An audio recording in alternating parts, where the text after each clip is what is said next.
হ্যাঁ, আমাদের ভারত বাংলাদেশে যেটা দেখা যায় যে যখন মৃত ব্যক্তিকে মাটি প্রদান করা হয়, তখন সূরা তহার 55 নম্বর আয়াত ওই মিনহা খালাকনাকুম বলে মাটি দেওয়া হয়।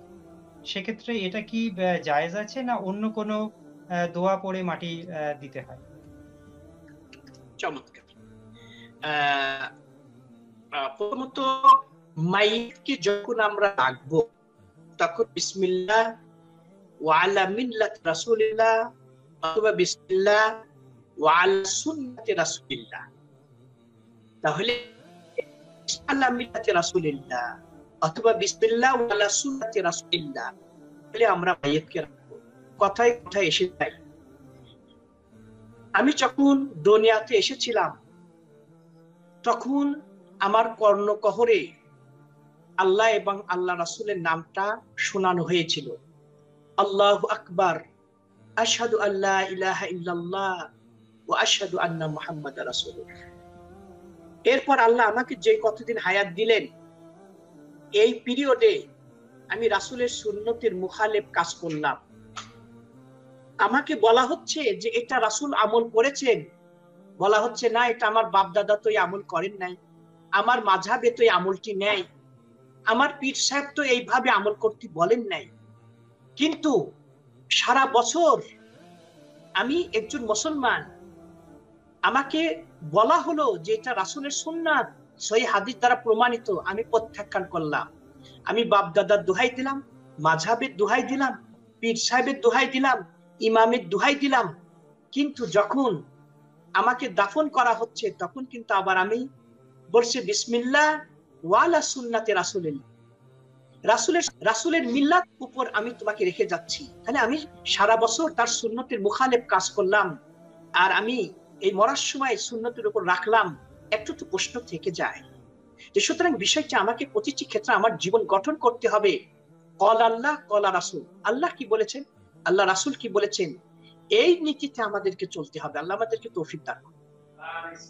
যেটি বলেছেন যে এই আমাদের বিশেষ করে পাক ভারত উপমহাদেশে মাইয়াতকে মানে 3 মুষ্টি মাটি দেয়া হয়। মিনহা এইটা বলে একটা দেয়া হয়, খালাকনাকুম, আমার মনে নাই কিভাবে যেন, মিনহা খালাকনাকুম মিনহা ওয়া খালাকনাকুম ফিহা ওয়া ফিহা নুঈদুকুম নুঈদুকুম ওয়া ওয়া মিনহা মিনহা নুখরিজুকুম নুখরিজুকুম তারাতান তারাতান উখরা। এই আয়াতটা 3 ভাগে বিভক্ত করে 3 মুষ্টি মাটি দেয়া হয় এই 3 শব্দ বলে। এটার কিন্তু কোনো হাদিস দ্বারা প্রমাণিত না। আপনি বিসমিল্লাহ বলে মাটি দিবেন, কিন্তু এই শব্দটি, এই আয়াতটি যেটি তোহার বললেন, এই আয়াত পরে পরে মাটি দিতে হবে, এটার কোনো প্রমাণ নাই। বরং একটা ক্ষীণ, একটু দুর্বল রেওয়ায়তে এসেছে মাটি দেওয়ার সময় আপনি বরং এই যে মানে ওই যখন মাইয়াতকে রাখবেন তখন মিনহা খালাকনাকুম কে বলছে বলা যেতে পারে, বলা যেতে পারে, কিন্তু তাছাড়া মাটি দেওয়ার সময় মিনহা খালাকনাকুম ওয়া ফিহা নুঈদুকুম ওয়া মিনহা নুখরিজুকুম তারাতান উকরা, এই 3 ভাগে বিভক্ত করে 3 মুষ্টি মাটি দেওয়ার প্রচলন যেটা সমাজে আছে, এটার কোনো মানে হাদিস সম্মত এটা ঠিক নয়। সুতরাং আমরা বিসমিল্লাহ বলেই মাটি দেব, মাটি দেওয়ার সময় এতটুকুই বলবো, এছাড়া অতিরিক্ত কিছু বলা যেহেতু হাদিসে প্রমাণিত নয়, সুতরাং আমি নিজের পক্ষ থেকে যদি এটা বলি আর মনে করি যে এটা হাদিসে এসেছে, এর নামই হচ্ছে বেদাত, আর বেদাত মানেই ভ্রান্ত, প্রত্যেক ভ্রান্তের শেষ পরিণাম হচ্ছে জাহান্নাম। আর রাসূল সাল্লাল্লাহু আলাইহি ওয়াসাল্লাম বলেছেন, মান কাযাবা আলাইয়া মুতাআম্মিদা ফালইয়াতাবাওয়াউ মাকআদাহু মিনান নার, আমার রেফারেন্স দিয়ে যদি কেউ কোনো কথা বলে অথচ আমি সেইটা বলি নাই, সেজন্য ওই কথা বলার আগে তার ঠিকানা সুনিশ্চিত ভাবে জাহান্নামে নির্ধারণ করে যেন আমার রেফারেন্স দিয়ে যেন কোনো কথা বলে।